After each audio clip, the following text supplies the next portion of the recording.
Welcome to the Book Fair Podcast. My name is Anthony, and this week we have a look at new releases for young readers.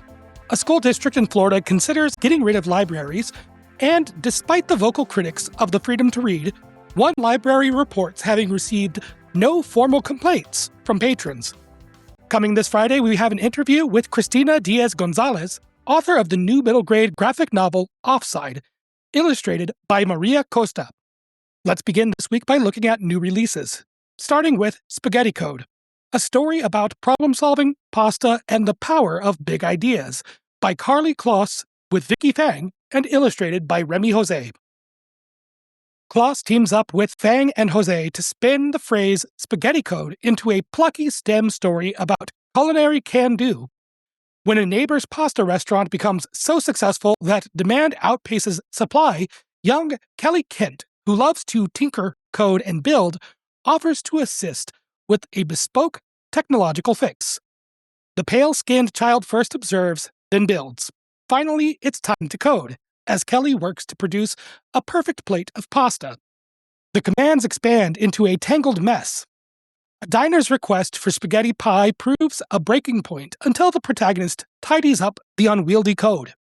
Digital drawings lean into pasta motifs, employing red outlining, noodle-shaped decorations, and sauce-splatter-shaped vignettes. Computing and cooking combine for primo comedic results in this chaotic tale for tech-minded readers. Background characters are portrayed with various skin tones, and a what is coding note offers needed context. This book is recommended for ages 4 to 8. Next is The Fire Serpent Legacy by Cindy L. Rodriguez. A Brazilian-born tween discovers a mythical beast's egg in this high-spirited, environmentally conscious fantasy from Rodriguez. Aurelia isn't supposed to touch Avo Lucia's things, but when curiosity gets the best of the 11-year-old New York City resident, Ari finds in a closet an item that suggests her parents didn't die in an accident, as she and her older sister, Julia, believed. Instead, they were killed defending an egg containing a boitata, or fire serpent, from poachers. Boitatas only hatch in Brazil, where her parents intended for the egg to stay. When Avo Lucia, Ari, and Julia immigrated to NYC, however, Avo Lucia brought the egg with them for safekeeping. Preparing to spend the summer with relatives in Brazil, Ari swipes the egg, determined to honor her parents' wishes. Upon arrival, the egg hatches, and Ari finds herself responsible for not only raising a legendary creature, but training it to fulfill its purpose as a protector of the Amazon. Contagious enthusiasm personifies Ari's first-person narration as she learns more about her heritage and the ramifications of deforestation, while connecting with her family and engaging in humorous hijinks. This book is recommended for ages 8 to 12. Next is The Ginghams by T.C. Kemper. In her eerie debut, Kemper puts a middle-grade spin on the Stepford Wives. 12-year-old Joni was excited to attend summer camp with her best friends Tyler and May, until a dirt biking injury forced May to stay home. At camp, Joni wonders that the time apart is creating distance among the white-cued friend group, concerns that are seemingly confirmed when, upon her return, she realizes that there's something different about May. The girl's previously rock and roll curls are tamed into a neat bun, and she no longer takes interest in her drum kit or the trio's favorite comic book series. Worse is May's overly polite new friend, Charlotte Ann Gingham, who looks like she walked off the pages of a 1950s yearbook.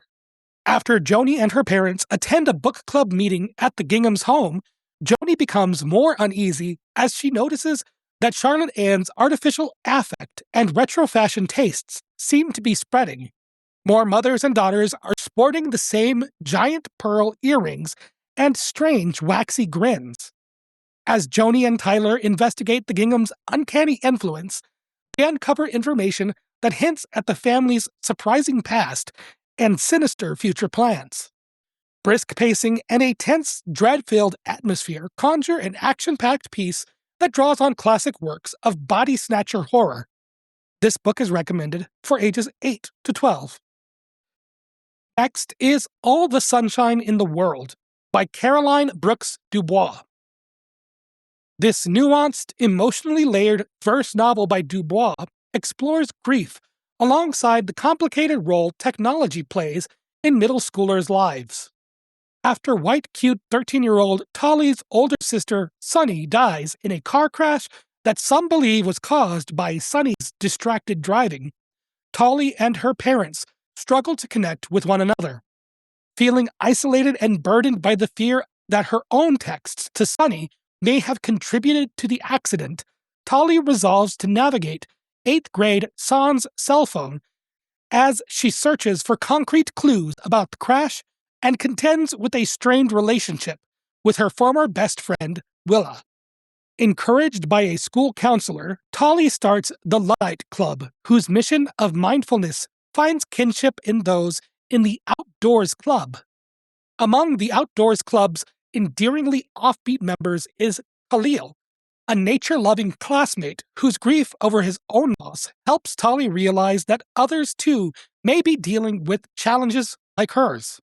As Tolly detaches herself from electronic devices and shifts her focus toward others, she discovers that grief doesn't have to be shouldered alone. Spare verse lines balance a clear-eyed look at technology's pitfall with a non-didactic and non-judgmental approach. The result is a thoughtful and quietly powerful story of loss and healing. This book is recommended for ages 9 to 12. Next is Too Perfect to Die by Juliana Goodman. Taking a deep dive into the world of competitive cheerleading, Goodman offers an adrenaline-pumping thriller. In Olympia Meadows, Illinois, teen Jonty Blay beats out former best friend Tommy to become captain of their racially diverse cheer squad, called the Exalted Ones. Jonty swiftly takes control, downplaying Tommy's hurt feelings to establish herself as a steadfast leader and role model, which the team needs to secure a win at the upcoming National Cheerleaders Association Championship.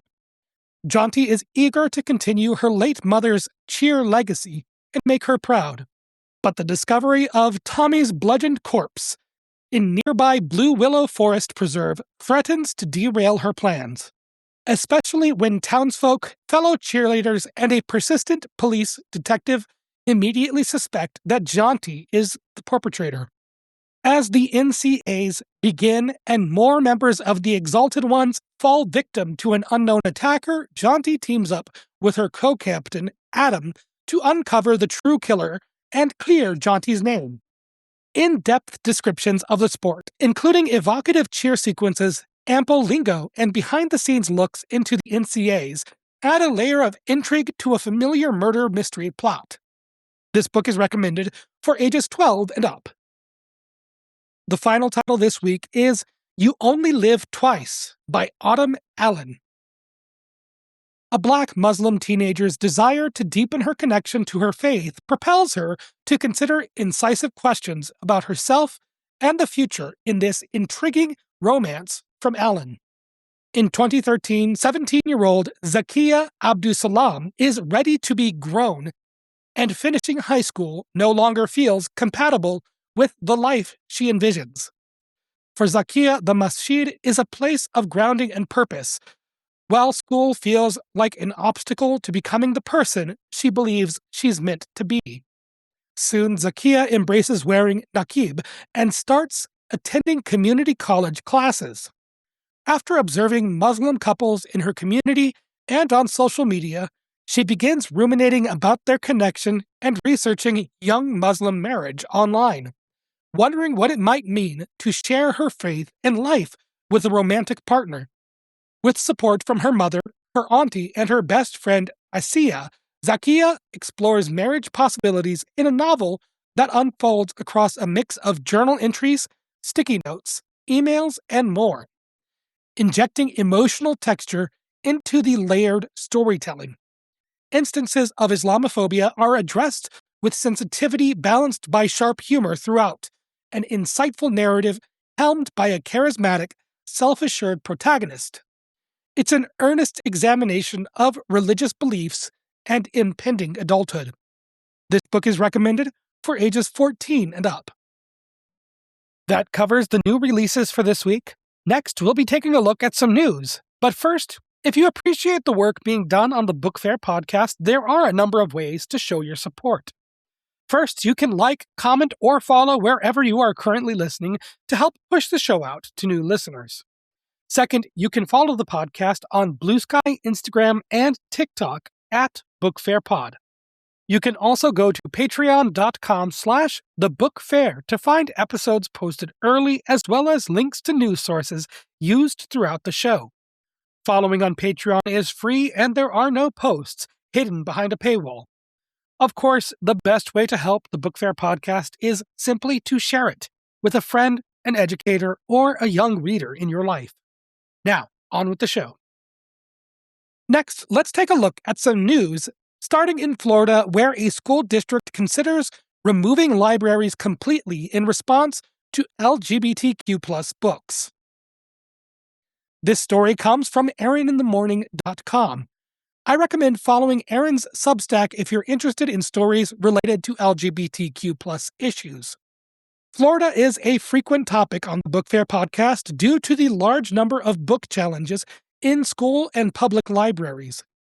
This is a result of a series of laws passed under Republican Governor Ron DeSantis, which led to a number of titles featuring queer characters and racial topics as inappropriate for children. Clay County School District, which serves over 40,000 students south of Jacksonville, Florida, has removed more books than nearly any district in the entire state of Florida. At a recent school board workshop, Roger Daly, the district's chief academic officer, said, quote, "Perhaps at some point we revisit this discussion too. Just around what do we do with the senior high libraries? The circulation rates are less than in most schools. Less than one checkout a day. The options on the table are kind of nuclear options, like close the library, take all the fiction books out, just leave the nonfiction. Things that to people who aren't abreast of this would be shocking to them." End quote. Under HB 1069, passed in 2023, any county resident can challenge a book by filling out a single form, and the school is required to remove it from shelves within 5 days.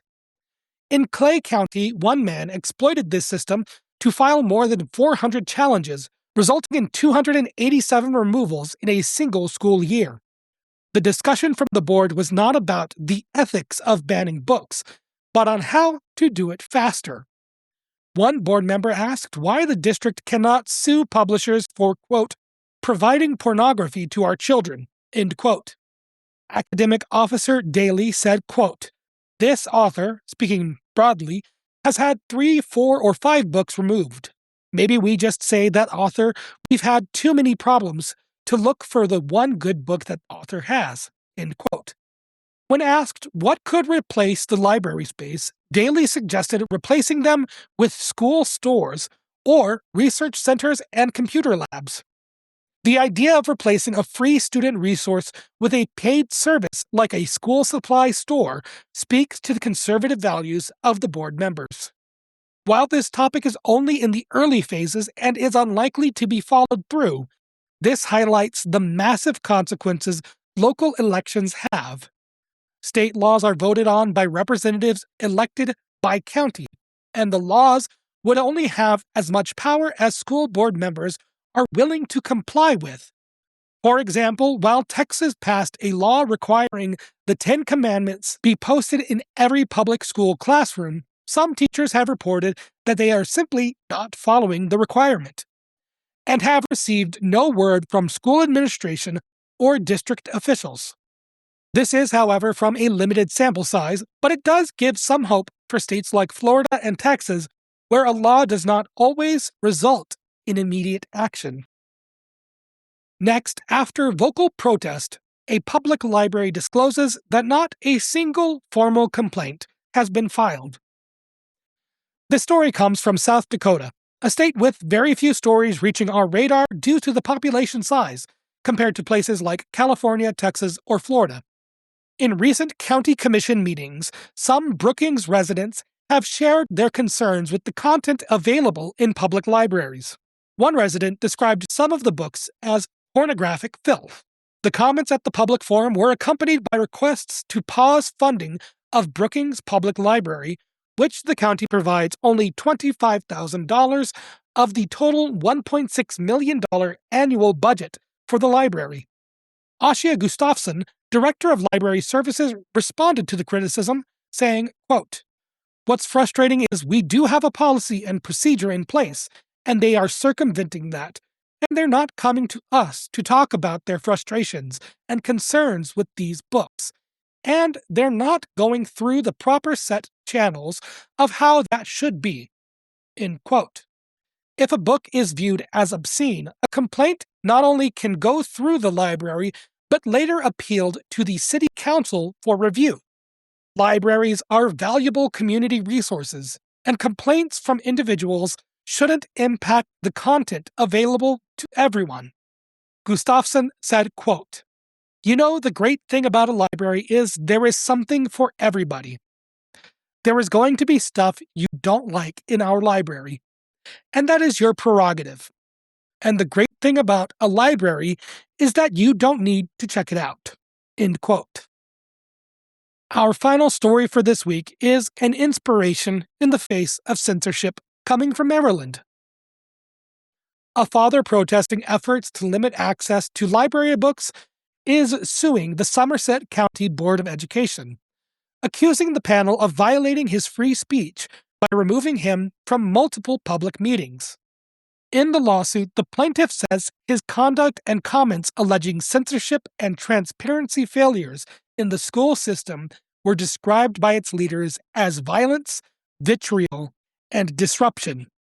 The man in question, Joe Hilton, told the Baltimore Sun he was typecast as, quote, "an angry black man," and targeted for exercising his First Amendment rights. When asked what was going through his mind when he was confronted by police, Hilton said, "Jim Crow." Hilton's words showcase his passion for protecting the freedom to read. Quote, "I ask myself, what would you be doing if you were back in those days?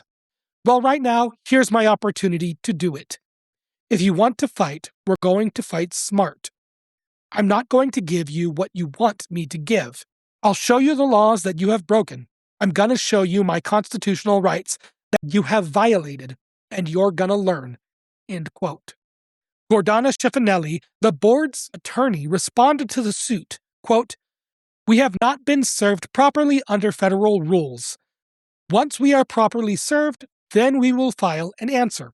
It's frivolous to its core and most likely will be dismissed." End quote. On August 19th of last year, Hilton stood at a public meeting, but chose to address the crowd, quote, "because clearly the board ain't listening." Quote, "We have these people who show these interests that are not of us Somerset County citizens. You can be MAGA, you can be Republican, you can be Democrat, you can be white, black, Mexican, whatever you want to be, right? But when it comes to our kids' education, we should all be one." Board chairperson Matthew Linkford told Hilton he was not allowed to address the audience and instructed him to leave before sheriff's deputies entered the room. Hilton hopes the lawsuit inspires the community to push back against politically motivated school board governance. This will conclude another episode of the Book Fair podcast. Coming this Friday, we will have an interview with Cristina Diaz-Gonzalez, author of Offside, a new graphic novel illustrated by Marie Costa. If you'd like to stay up to date with the show, you can follow wherever you are currently listening or on Instagram, TikTok, and Blue Sky at Book Fair Pod. If you'd like to help the Book Fair podcast grow, you can also go to patreon.com/thebookfair. Following is free, and there are no posts hidden behind a paywall. You can also find links to news sources, as well as episodes posted early. Simply add the RSS feed to your preferred podcast platform. Of course, the best way to help the Book Fair podcast is simply to share it with a friend, an educator, or a young reader in your life. Thank you so very much for listening, and as always, I'll talk at you next time.